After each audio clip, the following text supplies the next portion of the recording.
কদিন ধরে মনটা একটু ভর্তা ভর্তা করছিল, মানে ওই ভর্তা খেতে ইচ্ছে করছিল আর কি।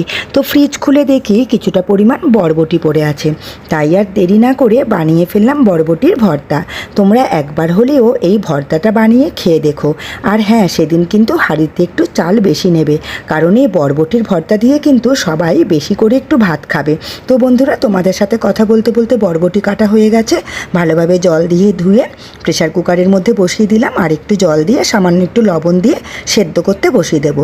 দুটো সিটি দেওয়া অবধি ওয়েট করব। আর প্রেশার কুকারটাকে গ্যাসে বসিয়ে এদিকে আমি একটা পেঁয়াজ কুচি কুচি করে কেটে নিচ্ছি, আর একটা প্লেটের মধ্যে এই পেঁয়াজ কুচি আর নিয়ে নিলাম কয়েকটা রসুন, আর নিলাম দুটো তিনটে কাঁচা লঙ্কা। তো এই ভর্তাতে কিন্তু রসুনের পরিমাণটা একটু বেশি লাগে। তো দেখো, বরবটিগুলো সেদ্ধ করা হয়ে গেছে। এখন আমি জল ঝরিয়ে ঝুড়িতে করে রেখে নিয়েছি, আর এবার ঠান্ডা হতে দেব। তো বরবটিগুলো ঠান্ডা হয়ে গেলে একটা মিক্সার জারের মধ্যে নিয়ে নিচ্ছি, দিয়ে দিলাম দুটো কাঁচা লঙ্কা আর দিলাম রসুনের কোয়াগুলো।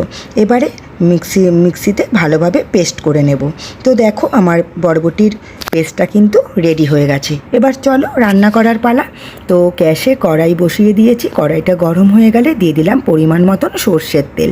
আর সর্ষের তেলটা গরম হলে একটু কালো জিরে ফোড়ন দিলাম, এরপরে যে পেঁয়াজ কুচিটা করে রেখেছিলাম সেই পেঁয়াজ কুচিটা দিয়ে দিলাম। পেঁয়াজটাকে ভালোভাবে একটু লালচে লালচে করে ভেজে নিতে হবে। পেঁয়াজটা যখন ভাজা হয়ে যাবে তখন আমি বরবটির যে পেস্টটা রেডি করে রেখেছিলাম সেই পেস্টটা দিয়ে দিলাম স্বাদ মতন লবণ আর একটুখানি হলুদের গুঁড়ো। এরপর একটু নেড়ে চেড়ে নিয়ে এর মধ্যে দিয়ে দেব সামান্য পরিমাণে একটু চিনি।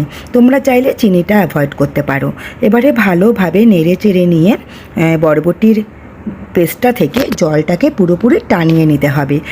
যখন একটা পুরো ডোয়ের মতন হয়ে যাবে তখন কিন্তু আমাদের বুঝে নিতে হবে বরবটির ভর্তা রেসিপি রেডি। তো দেখো বন্ধুরা, আমার কিন্তু রেডি হয়ে গেছে রেসিপিটা। তোমাদের কীরকম লাগলো তোমরা কিন্তু অবশ্যই আমাকে কমেন্ট করে জানিও। ভালো লাগলে একটা লাইক করে দিও, শেয়ার করে দিও। আর তোমরা যারা এখনও পর্যন্ত আমার ফেসবুক চ্যানেলটিকে ফলো করোনি তারা অবশ্যই ফলো করে দিও। তাহলে বন্ধুরা, যেদিনকে এই রেসিপিটি করবে সেদিন কিন্তু ভাতের পরিমাণটা একটু বেশি করেই করো। তাহলে থ্যাংক ইউ বন্ধুরা, আজকের মতন আসি। আবার দেখা হবে কালকে নতুন কোনো রেসিপি নিয়ে। টাটা বন্ধুরা, সবাই ভালো থেকো, সুস্থ থেকো, সাবধানে থেকো।